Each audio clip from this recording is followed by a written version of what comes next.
Данная информационная программа предназначена и для людей с ограничениями зрения и слуха.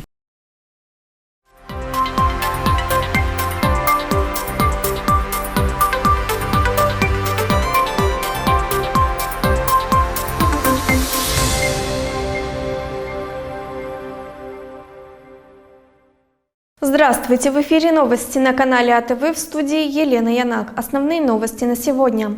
Примария муниципия Камрат утвердила график приостановления детских садов.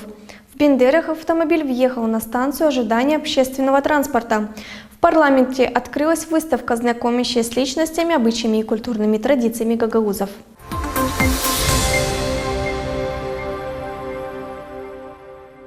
Примария муниципия Камрат утвердила график приостановления детских садов в Камрате.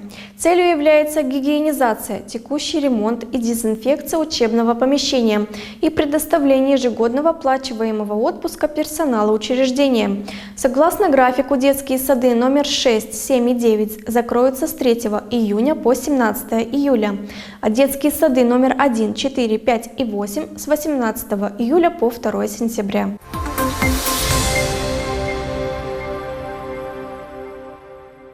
В Бендерах автомобиль въехал на станцию ожидания общественного транспорта. 61-летний мужчина скончался на месте, еще 3 человек с тяжелыми травмами доставлены в больницу. В МВД Тирасполя утверждают, что за рулем автомобиля находилась 20-летняя женщина, имеющая водительские права менее 1 года. При проверке выяснилось, что она не употребляла алкоголь. 61-летний мужчина, скончавшийся на месте, оказался зажат между автомобилем и заборами. В результате ДТП серьезные ранения получили 49-летняя женщина, еще 71-летняя женщина и 50-летний мужчина.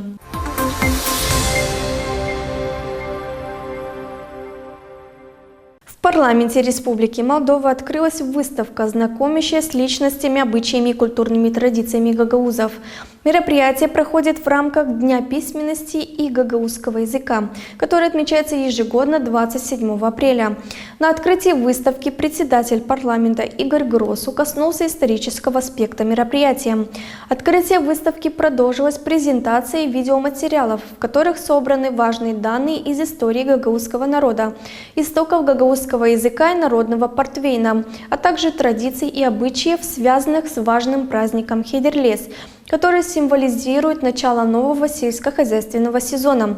В завершение прозвучали песни на гагаузском языке в исполнении группы детей из села Тамай. Мероприятие было организовано на платформе парламентской рабочей группы по Гагаузии при содействии Фонда мира, при финансовой поддержке Швеции. Выставка будет открыта для посетителей до 22 апреля с понедельника по пятницу.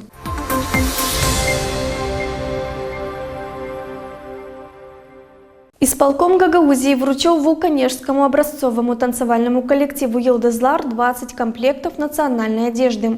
Как сообщила Евгения Гуцул, была рада в очередной раз встретиться с нашими юными артистами, которые радуют нас своим творчеством и с каждым днем растут в профессиональном плане. Костюмы для наших танцоров были сшиты при финансовой поддержке исполнительского комитета.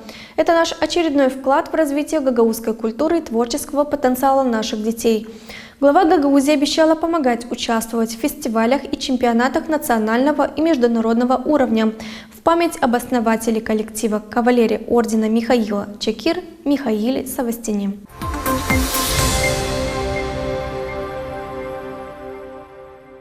В Молдове за 9 дней переписи населения переписчики опросили и ввели в базу данных информацию о чуть более 400 тысяч человек. Такие данные опубликовало Национальное бюро статистики. В период с 8 по 16 апреля включительно переписчики опрашивали граждан с постоянным местом жительства и без. Кроме того, они посетили порядка 300 тысяч домохозяйств, в том числе в которых никто не проживает. Те, кто откажутся принимать в нем участие, могут быть оштрафованы до 2500 лей. Штрафы будут приниматься только в том случае, если после 5 посещений переписчику не удастся убедить человека принять участие в переписи.